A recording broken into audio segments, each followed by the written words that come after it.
The tipping point has finally arrived.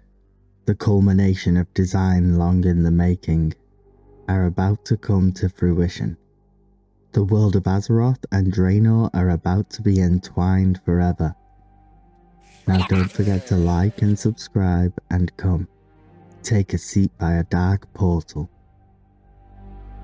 Medivh was approaching his 14th birthday. He had enjoyed a happy and carefree life, growing up in the beautiful and ever-expanding kingdom of Stormwind with his father. But on the day of his 14th birthday, the power his mother had sealed away within him was awakened. It was both chaotic and violent, as the magic took hold and lashed out at all those around him. It was deeply unfortunate what happened next. Nihilus, his father, wished to help him control this cosmic gift and to, for now, contain him. It took him and nearly 100 clerics to contain the power. Nihilus reached out to his son's mind, both of them entering a magical trance. No one but Medivh knows what happened in there. This trance lasted for many days, until eventually they both collapsed. Medivh was in a coma, but his father was dead, drained of all of his life force. The clerics of the Northshire Abbey tended to the young guardian, but he would remain in this state for nearly 10 years. When he awoke, he assured the others he was fully in control now, but it is yet unclear how much he knew of the spirit of Sargeras that dwelled within him. His two friends had much to catch up on with Medivh. Despite his long time apart, they had remained close, visiting him often. But the land of Stormwind was not the peaceful place he remembered. As the human nation grew, so did their expansive borders. They had pushed south far enough to begin encroaching on the Gurubashi troll lands. It started first as small attacks and skirmishes from the trolls. They sought to push them back, but over time the situation had begun to escalate. The king at the time had took a hard stance on de-escalation, to only take a defensive posture against the trolls. But his son Lane vehemently disagreed. When 3 or more villages in Westfall were burned, he saw it as the final straw. The 3 young men journeyed south to bring war to the trolls themselves. Prince Lane, Medivh and Lothar journeyed further and further into Gurubashi jungle.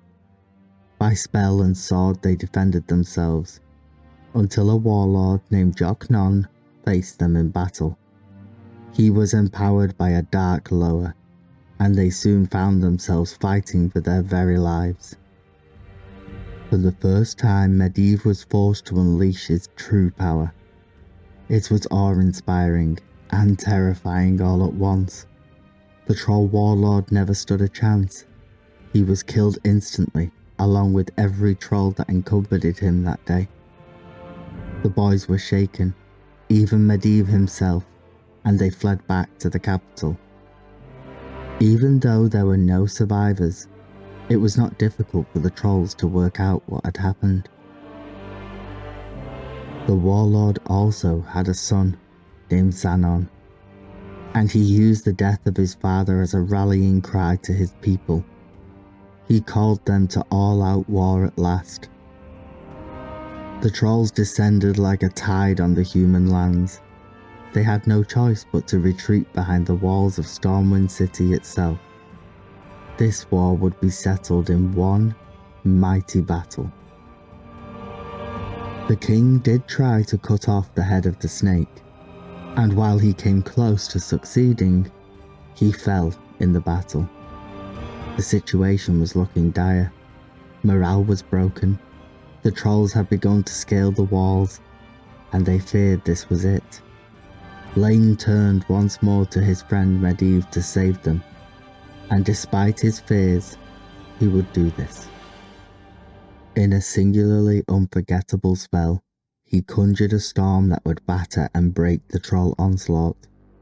From atop the ramparts, his invocation decimated the enemy. It completely broke the invaders, reducing their numbers nearly to extinction. In that same stroke, he managed to avenge his king, albeit being an event he regrettably caused in the first place. Meanwhile, on Draenei, kil'jaeden's search for a worthy proxy was at an end. There was one unlikely soul, an orc.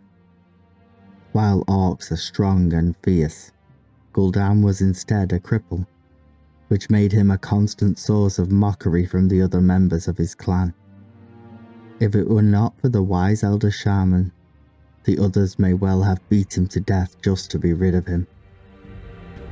Bitter and twisted from years of self-hatred, Gul'dan was banished, told to seek his fate at the throne of the elements. Survival, alone, out there in the wastes was a nightmare. Taking the last of his strength, he had all but given up. When he did arrive at the elemental throne, he was ready to submit to any purpose they would have of him. But when he reached out, the elements sensed something, a darkness that lived within his heart. Any greatness that lay in his future would be tainted. They recoiled from him violently. Once more he had been rejected. How much more should one be forced to tolerate? That is when he heard it, a voice on the wind. Power is what it offered him, enough to finally be strong, enough to take what he always craved, revenge. While Gul'dan, an outcast, was the perfect puppet, a harbinger of fury. He would not be a leader, he could not inspire, but he could destroy. Now armed by his fell powers, he returned to the village of his birth and reduced it to ash, along with all of its inhabitants. No longer the outcast, he was now the first orcish warlock. He went to the throne of the elements and inundated the area with fell magic. The elements were immediately thrown into violent disarray. Gul'dan and kil'jaeden began their plans from here, and Gul'dan moved to using his powers to alter the red pox. The pox was created as a weapon by the ogres in their desperate struggle against the orcs at Goria. However, Gul'dan had made it much more virulent and deadly. He unleashed it upon the unsuspecting orcs at the next Koshag festival. The new plague spread throughout all of the clans. Any who survived would have their skin altered to a reddish brown. Gul'dan, however, sought refuge with the ever-spiritual and respected Shadow Moon clan. He befriended their wise leader, an orc named Ner'zhul. He told him how his village was destroyed in an ogre attack, and how he alone was the only survivor. They embraced him as one of their own, and Gul'dan made a large effort to become close to Ner'zhul, allowing kil'jaeden to begin poisoning his thoughts. Meanwhile, he began to manipulate the other clans. Using the trusted status of the Shadow Moon, he told the orcs how it was the Draenei that had brought this new pox upon them. The Blade Wind, as expected, began to increase the ferocity and frequency of the caravan raids, forcing the Draenei to retaliate. After one particularly brutal encounter, Gul'dan helped by killing off any surviving Blade Wind orcs. Then he returned to his clan to tell them of the Draenei's attack. kil'jaeden reinforced this belief by appearing to the shamans in the guise of their deceased ancestors and warning of the Draenei's coming danger, how they would have to strike first to have any hope of survival.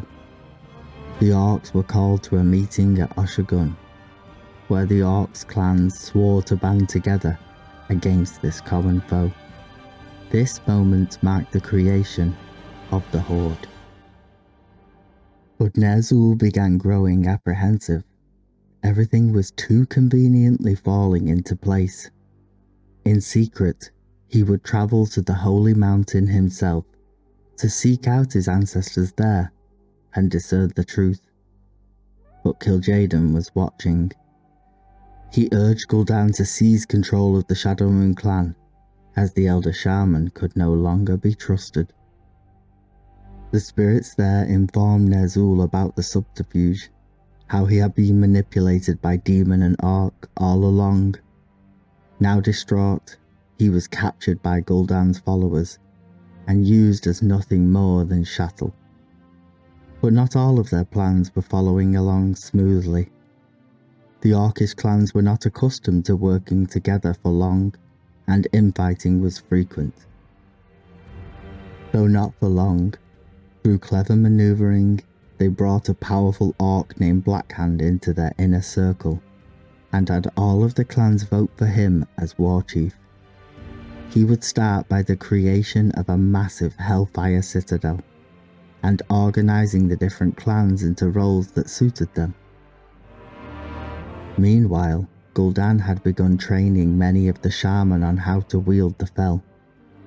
These became known as the Shadow Council, and would watch over Horde activities, even so far as using their new gifts to magically age the young orcs to swell their numbers. However, many of them began to turn a sickly green colour.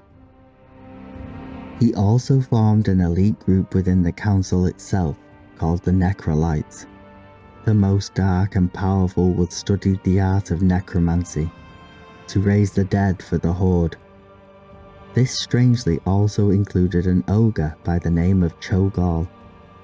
He had impressed Gul'dan with his thirst for power and ruthlessness, and became one of his closest supporters and his greatest apprentice.